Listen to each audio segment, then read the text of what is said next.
real quick. I had mentioned the last time there's a trip to Gettysburg, a tour of Gettysburg. That's a fundraiser for us. There is a class session on the 20th, which is a Thursday evening. That's a part of that tour. The trip itself, the tour itself to Gettysburg will be on the 23rd, which is a Sunday. It's $60 per person, which covers the transportation and all of the materials and maps that will be a part of that tour. It's being given by Mr. Michael Snyder, who writes the special edition, the first Sunday historical editions. If you read his most recent piece, it dealt with haunted houses in the Pottstown area. And the focus of the Gettysburg tour will be those participants from the Pottstown area who participated in that battle. So it should be very interesting if you're history buffs or are interested in the Gettysburg campaign. The second point is that we're making still good progress with our work at the library.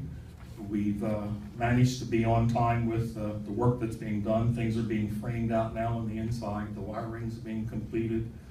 If you looked at the front part, you can see the railing is all up. All of the steps are in place.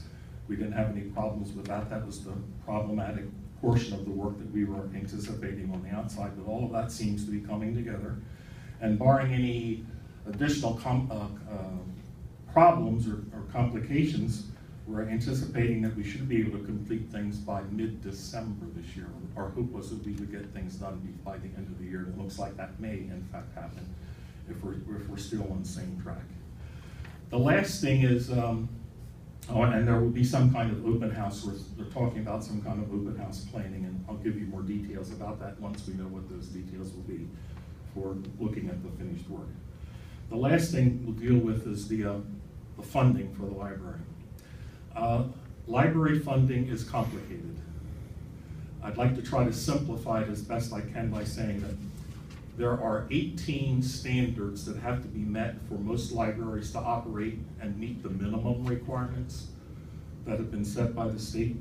Our regional library has met or surpassed all of those 18 standards. The standards deal with things like credentials for your staff, how many books you have, how many other tools that you have in your library to serve the population that you're dealing with, and a host of other things that are required to all libraries that are operating or providing a certain minimum level of standards. If you meet those standards, then you can qualify for additional funding if and when the state decides there's additional funding to be awarded. So we're in a position to get extra funding if and when that's given, but it's not often that the state does that.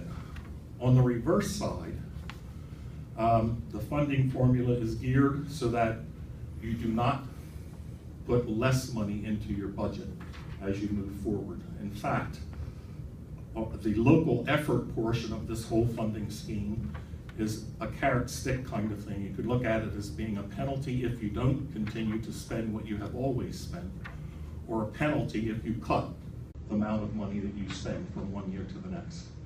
So the library is in a situation where if we're not able to at least continue to spend at least what we spent the previous year and take efforts to cut back the funding, or the funding come from our local sources is decreased, there's a 5-to-1 ratio of a penalty. Every dollar that's cut in terms of the previous year's income translates into a $5 penalty. So that would all have to be made up by the board or local people. For instance, if municipalities, we have 4 funding sources basically. So if any of those 4 funding sources cut their previous amounts of money, we would have to make up $5 on our side to replace the $1 that they've cut out of that local contribution. The long and short of it is, we're asking, we know that you're looking at your budget, we're asking that you at least hold even on the amount of money that you've allocated for library expenditures, and not go about thinking about cutting that amount to something less than what it is, because if it is cut, we're going to have to pay some penalty. Approximately $5 for every dollar that you cut out of it. So please keep that in mind. We know that you have lots of issues to deal with. The money's not as plentiful as it should be, could be, and we would ask that you try to keep the level funding for the library so that we don't have to deal with that local effort offset. Thank you. Thank you. Yes. I just have a question about the 18-point standard. So you you've already evaluated and found the competency is complete on all 18 points? Yes, all of that has been completed. That's an annual thing that we do. And as I said, it covers a host of things. You have to have credentialed people. For instance, books just aren't put on the shelf once they're obtained. They have to be cataloged.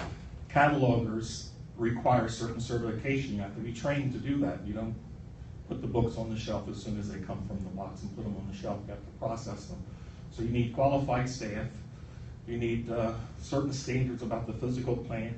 Depending on how big your library is, you may need to have a certain number of hours of availability for the size of the population that you're serving. So we meet all of those standards. Our staff currently is cut as low as it can be and still meet the requirements. So we can't cut people to save money, because if we cut more people, we'll not meet one of those standards, and that will not allow us to get the full funding that we ordinarily would get. So we're sort of in a rock and a hard place. It's designed to make sure that you're putting money into your library system. And the local effort is the measure that's used as a sort of a carrot and stick kind of thing to make sure you don't spend any less than any given year in the previous year. So did the state cut their budget for libraries last year? This year they've held it. Okay. But the problem has been, over the last 12 years, most libraries have lost at least 1/3. Some libraries have lost at least half of the state funding that previously was there.